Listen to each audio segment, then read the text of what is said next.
मत कहिए मुझे महेंद्र की पत्नी। महेंद्र भी एक आदमी है जिसका अपना घर बार है, पत्नी है। ये बात महेंद्र को अपना कहने वालों को शुरू से ही रास नहीं आई।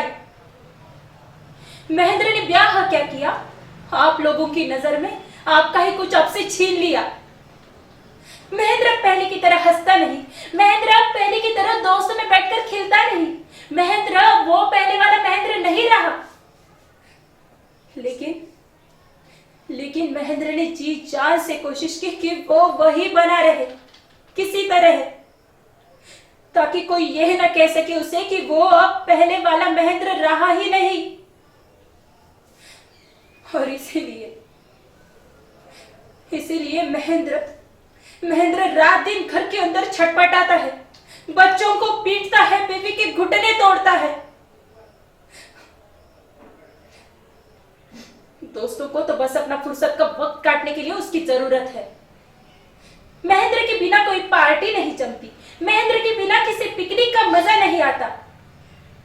और ये जो दूसरों के लिए वक्त काटने का वसीला है ना, यही उसका मुख्य काम है उसकी जिंदगी में। और उसी का ही क्यों, उसके सारे घर वालों का भी यही काम होना चाहिए। तुम फलाना जगह चलने से इनकार कैसे कर सकती हो? तुम फलाना से ठीक से बात क्यों नहीं करती? अरे तुम अपने आप को पढ़ी लिखी समझती हो ना, तुम्हें तो लोगों के बीच उठने बैठने की भी तमीज नहीं आती। एक औरत को इस तरह चलना चाहिए, इस तरह मुस्कुराना चाहिए, इस तरह बात करनी चाहिए। तुम क्यों लोगों के बीच हमेशा मेरी पोजीशन खराब करती हो? और वही महेंद्र दोस्तों के बीच तबूसा बना हल्की हल्की मुस्कुराता है, और घर आकर एक दरिंदा बन जाता है। पता नहीं कब किसे फाड़ खाएगा, कब किसे नोच खाएगा। आज वो ताव में आकर अपनी कमीज को आग लगा देता है, तो कल वो सावित्री की छाती पर बैठकर उसका सर जमीन से पटकता है और पूछता है कि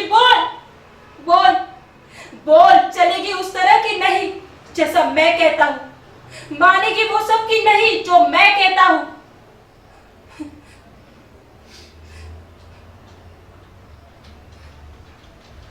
लेकिन सावित्री फिर भी नहीं चलती, वो ये सब नहीं मानती, वो नफरत करती है इस सब से। वो अपने लिए एक पूरा आदमी चाहती है, एक पूरा आदमी। गला फाड़कर वो ये बात कहती है, तो कभी झटक कर इस सब से अपने आप को अलग कर देना चाहती है। कभी इस आदमी को ही एक आदमी बना सकने की कोशिश करती है वो। और उन कोशिशों का जरा भी फर्क पड़ने लगता है तो दोस्तों में उसका गम मनाया जाने लगता है कि सावित्री महेंद्र की नाक में नकेल डालकर उसे अपने ढंग से चला रही है। सावित्री महेंद्र की पीठ तोड़कर उसे कहीं का नहीं रहने दे रही। जैसे कि एक आदमी ना होकर बिना हाड़ मांस का एक पुतला हो वो। बेचारा महेंद्र।